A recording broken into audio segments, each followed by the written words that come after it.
1850 में खड़ा होता है, रूस को 2-4 थप्पड़ लगाता है, अमेरिका को थप्पड़ लगाता है, फ्रांस इंग्लैंड उसका कुछ ऐसी तैसी नहीं कर पाते हैं, छू नहीं पाते हैं। जो भरतवंशी राजा है उनके नाम पर वर्तमान कम्युनिस्ट चीन की करेंसी है। आप लोग युआन सुनते हैं ना, वो है तो युआन ना। और युआन कौन है? सनातन धर्मी, परम प्रतापी, महाकाल के उपासक हिंदू सम्राट चंगेज खान। कौन सा भारत? 15 अगस्त 1947 वाला भारत। तो इस पूरे भारत से कितना आता है? 60 से 65%। ये OECD की छपी हुई किताब। तो इस विशाल भारत से थर्रा रहा है इंग्लैंड। ये मेरा पूरा सीरीज आ रहा है, या काफी तो आ चुका है सत्तोलॉजी चैनल पर। पहला 4 भाषण है, वो है बनावटी मुसलमान पर, और 12 भाषण है जियोपॉलिटिक्स पर 19वीं, 20वीं, 21वीं शताब्दी में। तो एक भारत को थामने के लिए और एक जापान को थामने के लिए, जापान 1850 में खड़ा होता है, रूस को 2-4 थप्पड़ लगाता है, अमेरिका को थप्पड़ लगाता है, फ्रांस इंग्लैंड उसका कुछ ऐसी तैसी नहीं कर पाते हैं, छू नहीं पाते हैं। तो सेकेंड वर्ल्ड वॉर के खत्म होने के बाद अमेरिका, रूस, इंग्लैंड, फ्रांस की तो औकात नहीं है, ये तीनों मिलके जापान को दबोचना चाह रहे हैं, दबोच नहीं पा रहे हैं। भारत को दबोचा गया, ये झूठ फैलाया गया है।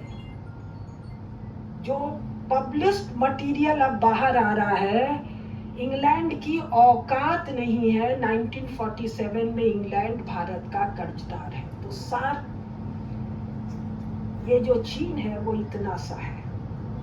इसकी सीमाएं क्या है ये यूरो अमेरिकन ब्लॉक को भी नहीं पता है, कम्युनिस्टों को भी नहीं पता है, ये केवल भारतीयों को पता है।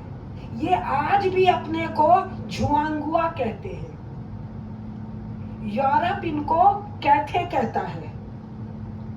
तो एक नॉन एंटिटी नन्हा सा क्षेत्र है, और जो भरतवंशी राजा है उनके नाम पर वर्तमान कम्युनिस्ट चीन की करेंसी है। आप लोग युआन सुनते हैं ना, वो है तो युआन ना। और युआन कौन है? सनातन धर्मी, परम प्रतापी, महाकाल के उपासक हिंदू सम्राट चंगेज खान। अब जब डिसीजन मेकिंग में आरएसएस नहीं था, तो आरएसएस के एक संपादक ने पांचजन्य में चंगेज खान को मुसलमान कह दिया। चंगेज खान ने जो चटनी बनाई है 13वीं शताब्दी में मुसलमानों की नहीं, मियाँ लोग की। मुसलमान का मतलब होता है मोमिन। मोमिन दुनिया में है ही नहीं, मुनाफिक शब्द समझेंगे नहीं लोग, तो मैंने नया शब्द रखा है। मियाँ लोग की जो चटनी बनाई है, तो दोबारा इनको खड़ा किया है 1973 के बाद। 13वीं शताब्दी से 20वीं शताब्दी के उत्तरार्ध तक मियाँ लोग की हैसियत संसार में कहीं नहीं है। तो हम लोग पढ़ते हैं वो क्या है, वो वही है जो शैलेंद्र भैया बता रहे हैं। पूर्वोत्तर में जेल में बंद कर दिया पूर्वोत्तर को, हम लोगों को शिक्षा के जेल में बंद कर दिया। कौन कौन है शिक्षा मंत्री आपका? मियाँ है और कम्युनिस्ट है। और कम्युनिस्ट क्या है? चर्च की उल्टी। और क्या है कम्युनिज्म? जो लोग यूरो अमेरिका को भी ठीक से नहीं पढ़ते हैं, वो कहते हैं वामपंथी वामपंथी। अरे वामपंथी तो महाशक्ति दुर्गा का उपासक होता है, लफंटूस थोड़े वामपंथी होते हैं। ये चर्च का वमन है। तो सार की बात ये है, समय दीदी आप मेरा भी समय लीजिए। तो हम लोग अमेरिका अमेरिका, बल्कि अमेरिका छोड़िए, euro American block, NATO, European economic union, इसको किससे निपटना है? दो से, कम्युनिस्टों से। रूस कम्युनिस्ट नहीं है लेकिन फिर भी उसी ब्लॉक में माना जाता है। रूस से, चीन से, जो भारत के इस बाजू है, और जिसको आतंकवादी कहता है, जिसको मुनाफिक सही नाम है कुरान की दृष्टि से, मियाँ हम कह रहे हैं, नाम हम लोग को कहना चाहिए। मियाँ लोग से टेररिज्म के नाम पर यूरो अमेरिकन ब्लॉक को निपटना है, जो भारत के इस बाजू है। इस भारत के बिना यूरो अमेरिकन ब्लॉक का कुछ नहीं। इसलिए वो किताब छाप रहा है कि अरे भारतीयों, तुमको नहीं पता है। क्यों नहीं पता है? तुम महाभारत नहीं पढ़ते। किसी ने रोका है हम लोगों को? नेहरू ने कूड़ा करकट पढ़वाया, नेहरू एंड कंपनी ने। हम तो महाभारत पढ़ सकते हैं, हम तो रामायण पढ़ सकते हैं। तो ये जो 21वीं शताब्दी 2023 चल रहा है, मेरा मानना है 25, 26, 27, क्योंकि शी जिनपिंग की उम्र 70 साल हो गई है, 75, 5 और। डिक्टेटर की उम्र 70 में पूरी हो जाती है। जो लोग डिक्टेटर का पढ़े हैं, चाहे हिटलर हो या कोई भी हो, अपना स्टालिन वाला मामला है, जो कुछ करना है 70 तक सल्टाना है। मैं 5 साल और शी जिनपिंग को दे रही हूँ 75। पूरी संभावना है 2, 2.5, 3 साल। तो यूरो अमेरिकन ब्लॉक को सोवियत रूस से निपटना है, चीन से निपटना है, और इन पगलेट मियाँ लोग से निपटना है। इनसे निपटने का ढंग तो हम ही को आता है ना। क्यों? मैं रामवंशी हूँ। समस्त भू पर रघुवंशियों का शासन है। रामायण पढ़ेंगे तो आप जानेंगे, बाली कहता है महाराज मुझे किस अपराध में मारा? तो वो कहते हैं मैं रघुवंशी हूँ। समस्त धरा पर जहाँ अन्याय है, अत्याचार है, पाप है, अधर्म है, तो ये कहने से किसी ने रोका है क्या? अब इनके सामने ही निवेदन कर रही हूँ, क्योंकि मुझे तो पूजनीय सुदर्शन जी दिख रहे हैं, इसलिए स्वात रंजन जी से भय भी नहीं लग रहा है। भय नहीं लग रहा है।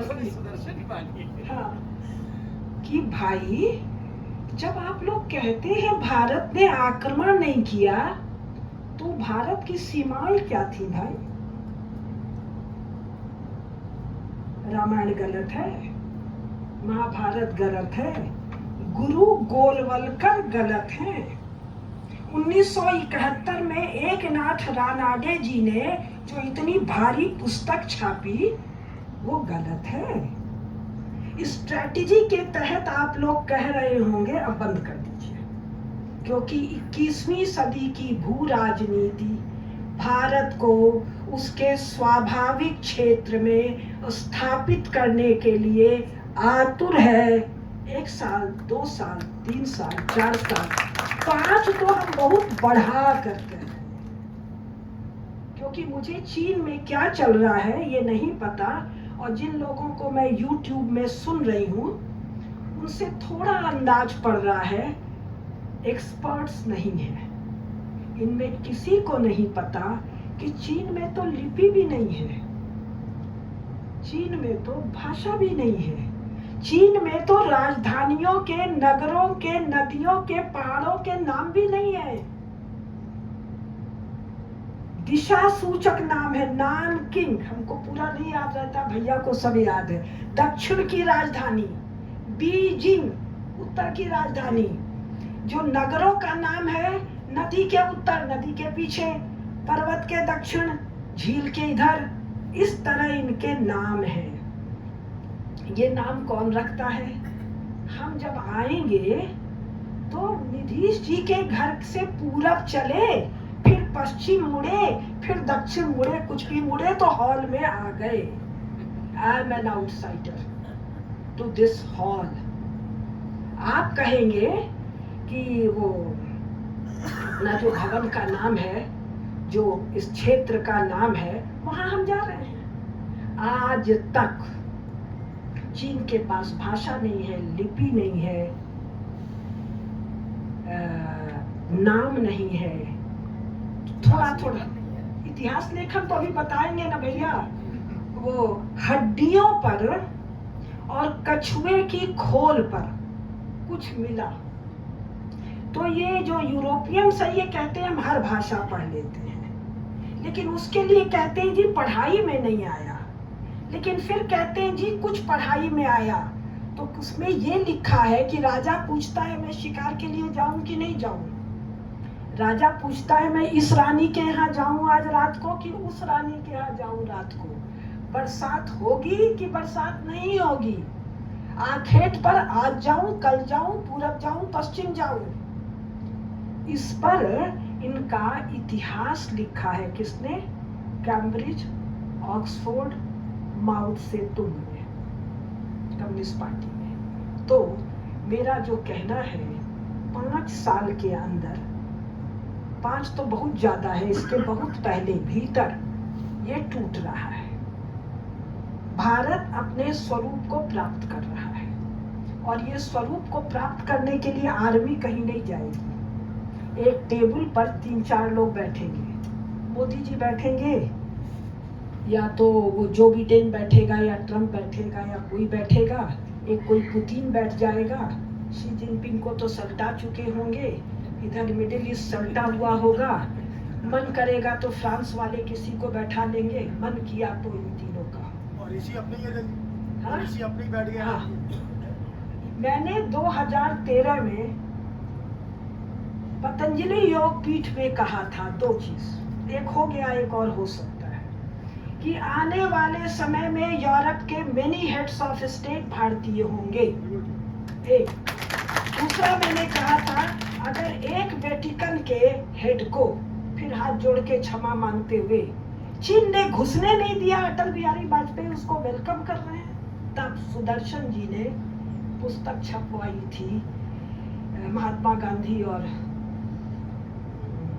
ईसाइयत, जो मैंने और रामेश्वर मिश्र पंकज जी ने लिखी थी। वो अकेली चीज थी देश को जगाने के लिए। तो कम से कम 100 वेटिकन तो अकेले हरिद्वार में है। तो अगर ये 100 head of state United nation में बैठते हैं तो 100 वोट हमारे पास ऐसे ही आ गए। कोई बड़ी बात नहीं है। जो यूनाइटेड नेशंस का दोबारा रीफॉर्मुलेशन होने जा रहा है, उसमें ऐसे नन्हे नन्हे हेड्स ऑफ स्टेट हमारे एक एक नगर में 100 बना दिए जाएंगे। कोई बड़ी बात नहीं है स्ट्रेटेजी के लिए। तो चीन वाले विषय में मेरा केवल इतना कहना है, ये आनंददायी है, पढ़िए। नहीं पढ़ने में दिक्कत है, भाषण सुन लीजिए। नहीं सुन सकते हैं, स्वात रंजन जी के पीछे पड़ जाइए कि देश में बात फैला दो भाई, ये हमारा चेला है, हमारा शिष्य है, टैक्स नहीं आता है, हम लोग को हमारा टैक्स चाहिए। महाराज युधिष्ठिर के राज्यसभा में चीनी सब जब आए थे तो द्वारपाल ने बाहर रोका, यू आर टू स्मॉल, भीतर एंट्री नहीं होगी। वही स्थिति चीन की करने की